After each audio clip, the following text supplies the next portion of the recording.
It's no secret that retail investors systematically lose to the smart money in Wall Street. There's a reason passive investing is usually the go-to recommendation for the public at large. It helps investors with no informational edge to stay ahead of the game. And while there are certainly retail investors who can beat Wall Street, depending on the approach, they may be systematically and predictably falling prey to their own biases. In this video, I will help you see whether your decisions are segmenting you with the dumb money or whether you are positioned to take advantage of this financial ecosystem. So it's really evolutionary theory applied to financial markets. And when I say applied, I don't mean as a metaphor or as an analogy.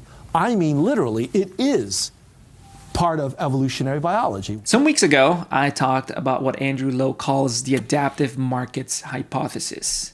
And today, I wanted to explore the wilder part of the financial ecosystem, namely the retail habitat. If you live in it, you might want to stick around to see how you can avoid becoming prey to your competitors and, probably more importantly, to yourself. This episode is sponsored by Alpha Architect ETFs, but more on that later. In 2021, the biggest showdown between Wall Street and Main Street took place. Retail investors pumped GameStop stock, one of the most shortest stocks in the market, while Wall Street sought to rapidly cover losses. We are safe! That's just a stupid boulder! It's not just a boulder!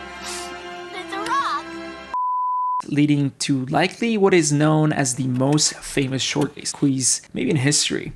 However, the battle between retail investors and institutions was not a one-time thing. Far from that, as institutions constantly seek to gain advantage over retail as often as they can. For some of them, playing in the arena represents an obvious profit opportunity and often compete with one another to gain an edge over retail. There's this one area where it seems that institutions just do not want to mess with. And we'll call this the retail habitat, a place where retail rules king and institutions are unwilling to play. Now, if this sounds like a wonderful place with rainbows and butterflies, it's far from it. This place looks more like a Waffle House past midnight. The retail habitat, as coined by professors Tumas Lartis and Marco Salmon in their paper, aptly titled The Retail Habitat, refers to the segment of the market where retail likes to hang out, largely independent from smart money. It is characterized by stocks that have long duration cash flows, intangible capital, and are otherwise hard to value. While the smart money knows that playing with these securities may be a losing proposition, retail absolutely loves it and eats it up. I love it! This may be due to investors' preference for lottery stocks, or jumpy stocks characterized by their binary and rather discrete price movements, especially around earnings announcements. In the paper Maxing Out Stocks as Lottery and the Cross-Section of Expected Returns, the authors find that investors may be willing to pay more for stocks that exhibit extreme positive returns, and thus these stocks exhibit lower returns in the future.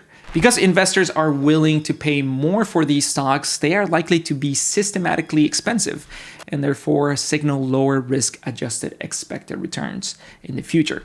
Another famous paper by AQR, Betting Against Beta, makes the argument that because investors are constrained by their access to leverage, risky high beta assets require lower risk-adjusted returns than lower beta assets. In other words, investors looking for more risk have to do so organically by tilting toward high beta or higher volatility stocks, which in turn should lower risk-adjusted returns for that segment. And I think in the real world, this totally plays out. There's a plethora of content online that pushes investors toward riskier and riskier securities that are hard to value. And this is why retail investors seem to systematically lose. Now, an obvious question to then ask is, if retail is present in these stocks, why don't institutions simply seek to exploit these inefficiencies? After all, from afar, this looks like a softball pitch to the smart money to hit a home run. The issue is that heavy retail presence can actually muddy the waters too much. According to the Retail Habitat paper, the heavy presence of individual investors introduces noise to that very data, which already seems to be hard to value. In fact, according to the paper, the dispersion in analysts' forecast for high retail stocks is roughly 5 times as large as for low retail stocks. So informed investors largely stay out of that sector and hence help form this quote-unquote retail habitat. Now, of course, there's no better example of lottery-like preferences for retail than trading earnings announcements for these stocks. And according to the paper, while there's usually a small premium that can be collected by holding equities through earnings announcements of roughly 32 basis points, those in the highest retail trading quintile see an average return of negative 48 basis points over the same time window. In the retail habitat, things turn upside down. Whereas in the least traded retail stocks, or Q1 in this chart here, higher risk is signaled by small losses prior to earnings announcements, and there does seem to be some compensation for this risk post-announcement. In the most traded retail stocks, or Q5 here, there are positive returns leading up to announcements, likely due to buying pressure from retail that is then followed by more severe losses post-announcement. So everything here seems to be flipped. This buying pressure is also significantly higher in the most traded retail stocks, or Q5 here, compared to the least traded retail stocks, or Q1 on the chart. Funny enough, because institutions like to exit these hard-to-value stocks prior to earnings announcements, it is actually retail investors who provide exit liquidity for these institutions. I'm telling you, everything in the retail habitat seems to flip. Now, I know what you may be thinking. Cool story, but what does this mean for my portfolio? And can I actually trade this? I think this information is actually greatly useful to make a better portfolio. So I'll give you 3 main takeaways that you could implement today to make more potentially robust portfolios. But before that, I wanted to introduce today's sponsor for this video, and that is us. Our lineup of ETFs seek to deliver high conviction, highly differentiated strategies for investors and advisors. If you'd like to know more about our offerings, head to funds.alphaarchitect.com. Back to the video. The first main takeaway is that if the retail habitat is a place where investors predictably lose, you may want to be the first one out.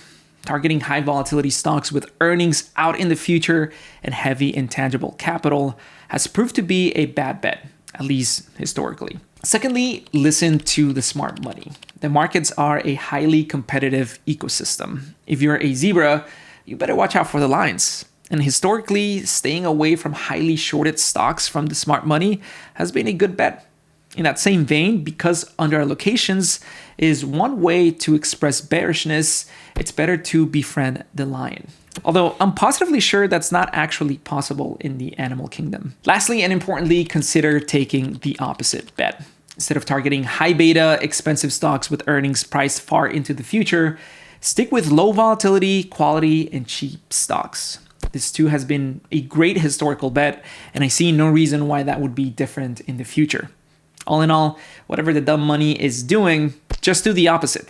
This reminds me of this tweet, and I thought it was too good to not read it. Smart beta is like dead, huh? We'll never forget a funny anecdote from Eric Balcones, who said that at a conference, a guest raised their hand and asked, "Let me get this right. If I go long smart beta and short the market, am I net long smart?"